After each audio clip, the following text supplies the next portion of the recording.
ஓம் ஸ்ரீ மகாபெரிவா சரணம்.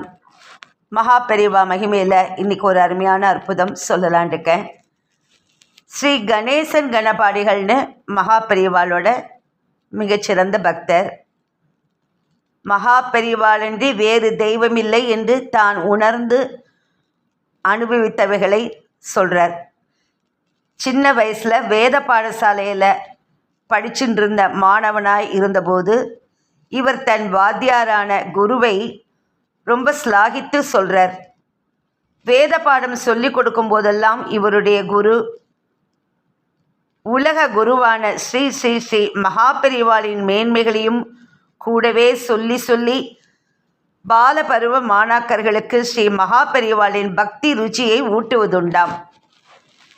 மாணவர்கள் பாடசாலையிலிருந்து விடுமுறை நாட்களில் தன் வீட்டிற்கு போவதுண்டு. அப்படி சென்று திரும்பும் போதெல்லாம் குழந்தைகள் தங்கள் ஊரிலிருந்து விசேஷமாக கிடைக்கக்கூடிய பதார்த்தங்களை குருவிற்கு அன்போடு வாங்கி வருவதுண்டு. அப்படியே குழந்தை கணேசன் தன் ஊரில் விசேஷமாக கிடைக்கும் பெரிய பெரிய மிளகாய், குடைமிளகாய், பெரிய கத்திரிக்காய், இன்னும் சில காய்கறிகளை வாத்தியாருக்காக வாங்கிட்டு வந்தார்.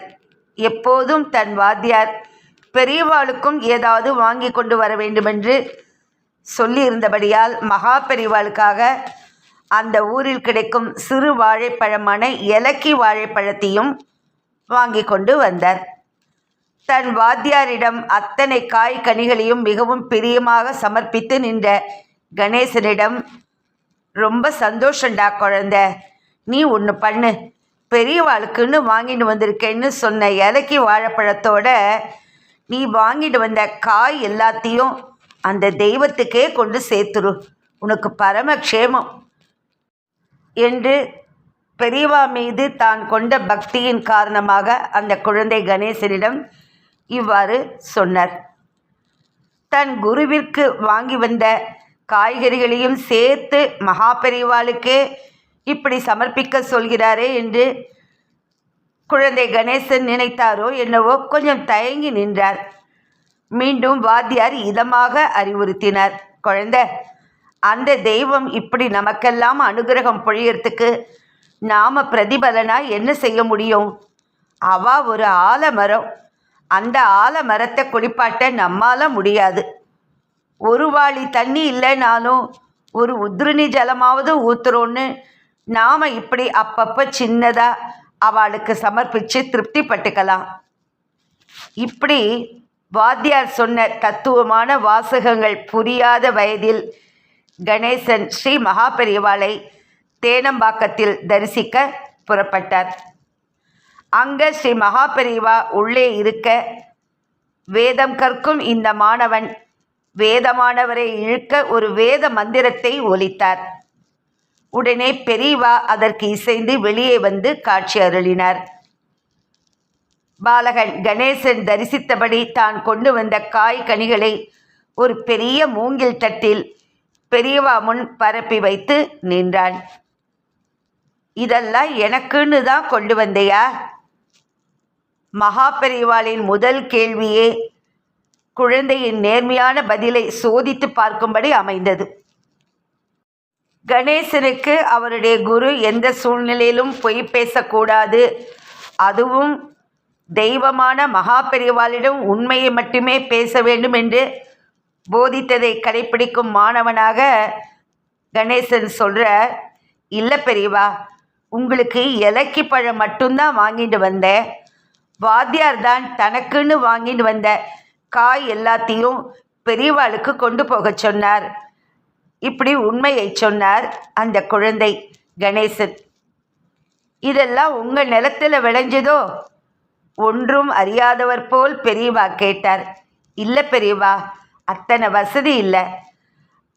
அப்போ காசு கொடுத்து வாங்கிட்டு வந்தியோ என்று கேட்டதும் அல்லாமல் அங்கே நின்று கொண்டிருந்த ஒரு கைங்கரிய அன்பர் பக்கம் திரும்பி பெரியவா சொல்கிறா, இந்த குழந்தை தன் குருவுக்காக பிரியமாக வாங்கிட்டு வந்திருக்கான் பாரு என்று பாராட்டி பாலகனை மகிழ்விக்கவும் செய்தார். ஒவ்வொரு காயாக தன் திருக்கரங்களில் ஏந்தி ரசிப்பது போல மகிழ்ந்தார். பிறகுதான் ஒரு திடுக்கிடும் நாடகத்தை நடமாடும் தெய்வம் நிகழ்த்தினார். மடமடவென்று கீழே குனிந்த தெய்வம் அந்த காய்கனி பரப்பப்பட்ட மூங்கில் தட்டை எடுத்து தன் தலைக்கு மேல் கொண்டு சென்று தடால் என்று அத்தனையும் தன் சிரசின் மேல் அபிஷேகமாக கொட்டி கொண்டார். ஸ்ரீ மகாபெரிவாளின் இப்படிப்பட்ட வித்தியாசமான செய்கையைக் கண்டு நெருக்கமாக பழகும் கைங்கரிய அன்பருக்கே திகைப்பானது. அப்படி இருக்க ஸ்ரீ கணேசன் இதை பார்த்து திடுக்கிட்டு நின்றார்.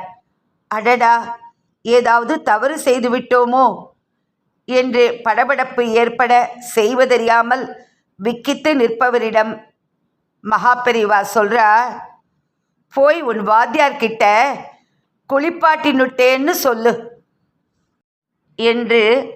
வித்தியாசமான செயல் போதாதென்று வித்தியாசமானதோர் திருவாக்கையும் உதிர்த்தருளினார். இதை பார்த்து கேட்டதில் ஸ்ரீ கணேசனுக்கு சில நிமிடம் ஒன்று ஓடவில்லை. பின் அங்கிருந்து தயங்கியபடியே நகர்ந்து சில அடிகள் சென்றதும் தான் ஸ்ரீ பெரியவா குளிப்பாட்டினுட்டேன்னு சொன்ன அந்த வார்த்தைகள் தன் வாத்தியார் சொன்னதாகவே அமைந்திருந்ததை உணர முடிந்தது. இவருக்கு மெய் செலிர்த்தது. கணேசனோட குரு சொல்லி அனுப்பினார் இல்லையா, ஸ்ரீ மகாபெரிவா ஒரு ஆலமரமாட்டம் அவளை நாம் குளிப்பாட்ட முடியாது, ஒரு வாளி தண்ணி இல்லைனாலும் ஒரு உதிரணி ஜலம் விட்டா அதுவே பாக்கியம்னு அங்கே தன் வாத்தியார் சொன்னதை ஸ்ரீ ஸ்ரீ ஸ்ரீ மகாபெரிவாள் என்னும் எங்கும் வியாபித்து நிற்கும் தெய்வம் கேட்டுள்ளதை மெய்ப்பிப்பது போல ஸ்ரீ மகாபெரிவாளின் அனுகிரகம் இப்படி பொழிந்துள்ளதை புரிந்து கொள்ள முடிந்தது. சந்தோஷமாக ஓடோடி போய் தன் குருவிடம் இந்த இனிய அனுபவத்தை கணேசன் சொன்னபோது, அதுதாண்டா பெரியவா என்று அவரும் மெய்சிலிர்த்து தெய்வம் இருந்த திசை நோக்கி நமஸ்கரித்தார். எவ்வளோ ஒரு அருமையான அற்புதம்! இதைத் தொடர்ந்து இன்னொரு அருமையான அனுபவம் சொல்லலான் இருக்க. 1989 வருஷம் பெரியவா காஞ்சிபுரத்தில் இருந்தார். சுப்பிரமணியம்னு ஒரு பக்தர் பெரியவாளை தரிசனம் பண்ண வந்தார். பெரியவா மேலே ரொம்ப பக்தி அவருக்கு. சஷ்யப்த பூர்த்தி வருது. அதுக்கு முன்னாடி ரிட்டையர் ஆகிட்டார் அவர் ரிட்டையர் ஆன பணத்தில் சாலி கிராமத்தில் ஒரு இடம் வாங்கி வச்சுருந்துருப்பார் போல இருக்கு. அதில் ஒரு வீடு கட்டினார். கிரவுண்ட் ஃப்ளோர் கட்டியாச்சு, மாடி கட்டலை. அது அந்த அளவு தான். ஏன்னா ரிட்டையர்மெண்ட் பணத்தில் எல்லாத்தையும் செலவழிச்சிட முடியாது இல்லையா. ஒரு அமௌண்ட்டு போட்டு அந்த வீட்டை கிரவுண்ட் ஃப்ளோர் மட்டும் கட்டிண்டார். மாடி கட்டுற பிளான் கிடையாது அவருக்கு. அதனால் அதை அப்படியே விட்டுட்டார். இப்போ பெரியவா கிட்ட சொல்ல வந்தார், இந்த மாதிரி கிரகப்பிரவேசம் பண்ணணும், சஷ்யத்தை புத்தி எல்லாத்தையும் சொல்கிறதுக்காக வந்திருக்கார். பெரியவா கேட்குறா, ஏன் மாடி கட்டலையோ அப்படின்னு. இல்லை பெரியவா, மாடி கட்டுற உத்தேசம் இல்லை அப்படிங்கிறா. ஏன் கட்டலை அப்படின்னு திரும்ப கேட்குறா. இல்லை பெரியவா, எனக்கு ரிட்டையர்மெண்ட் பணத்தில் இருக்கிற பணத்தில் கொஞ்சம் எடுத்து கட்டிட்டேன். மீதி எனக்கு காலக்ஷேபத்துக்கு வேணும் இல்லையா, மாதம் மாதம் ஏதோ ஒரு வட்டி வந்தால் தானே எனக்கு செலவுக்கு வேணுமேங்கிறதுனால நான் கட்டலை அப்படிங்கிறார். நீ மாடி கட்டு அப்படின்னு பெரியவா உத்தரவு. இவருக்கு ஒன்றும் புரியல. நம்ம மெனக்கட்டு கட்ட முடியாது, நம்மளுக்கு கட்டுற உத்தேசம் இல்லைன்னு சொல்கிறோம், முடியாது, கஷ்டங்கும் போது பெரியவா கட்டுங்கிறாளே. பெரியவா சொல்லையும் மீற முடியாது. பெரியவா சொன்னால் கேட்கணும், வேறு வழி இல்லை. பெரியவா சொன்னதை கேட்டுட்டு வீட்டுக்கு போய் தன்னுடைய மனைவி கிட்ட சொல்கிறார், பெரியவா இந்த மாதிரி நம்மளை மாடியும் கட்ட சொல்கிறா அப்படின்னு.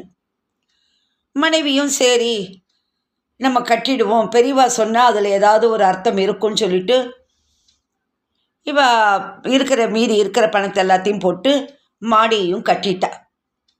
எல்லாத்தையும் போட்டு மாடி கட்டியாச்சு.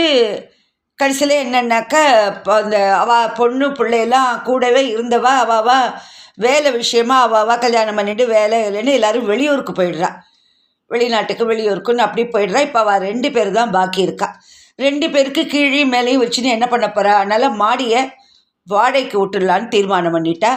வாடகை நன்னாவே வருது. இவள் பேங்க்கில் போட்டிருந்தா கூட அந்த பணத்தில் அந்த அளவுக்கு இன்ட்ரெஸ்ட் வந்திருக்காது. அதை விட கொஞ்சம் கூடுதலாகவே வருது இவளுடைய மாத செலவுக்கு. இப்போ வாடகைக்கு வாடகையுமாச்சு, வீடும் நம்மளுக்கு இப்போ ஒரு கட்டினது அது ஒரு அசட் ஆச்சு, மாடியில் கட்டினது அது ஒரு சொத்தாகவும் ஆச்சு. அதை தவிர வயசான இந்த சமயத்தில் ஒரு துணை இல்லாமல் இருக்கிறதுக்கு மாடியில் ஒரு பேச்சு துணைக்கு ஒரு ஆளும் கிடைச்சாச்சு. எல்லா விதத்துலேயும் பெரியவா இவாளுக்கு சௌகரியம்தான் பண்ணி கொடுத்துருக்கா. முதல்ல பெரியவா சொல்லும்போது என்ன இப்படி சொல்கிறாரு, நம்ம இருக்கிற பணத்தெல்லாம் போட்டு எப்படி கட்டுறதுன்னு ரொம்ப யோஜனை பண்ணினார். இப்போ தான் அவருக்கு தெரிகிறது எப்பேற்பட்ட ஒரு நல்ல ஒரு நம்மளுக்கு விஷயத்த நம்மளுக்கு செஞ்சுருக்கா, நம்மளுக்கு வருமானம் வரும்படி பண்ணியிருக்காள். யோசித்து பெரியவா ஒன்று ஒன்று உனக்கு இதை பண்ணினா இது வரும், நீ மாடி கட்டினா உனக்கு வட்டியை விட வாடகை கூட வரும்னு இவருக்கு நல்லதை யோசித்து பெரியவா சொல்லியிருக்கா. அவருக்கு அதை நினச்சி ரொம்ப சந்தோஷப்பட்டார். பின்னாடி அந்த சுப்பிரமணியம் எப்பேற்பட்ட ஒரு அருள் பாருங்க. ஹர ஹர சங்கர ஜெய ஜெய சங்கர, ஹர ஹர சங்கர ஜெய ஜெய சங்கர. ஓம் ஸ்ரீ மகாபெரிவா சரணம். நமஸ்காரம்.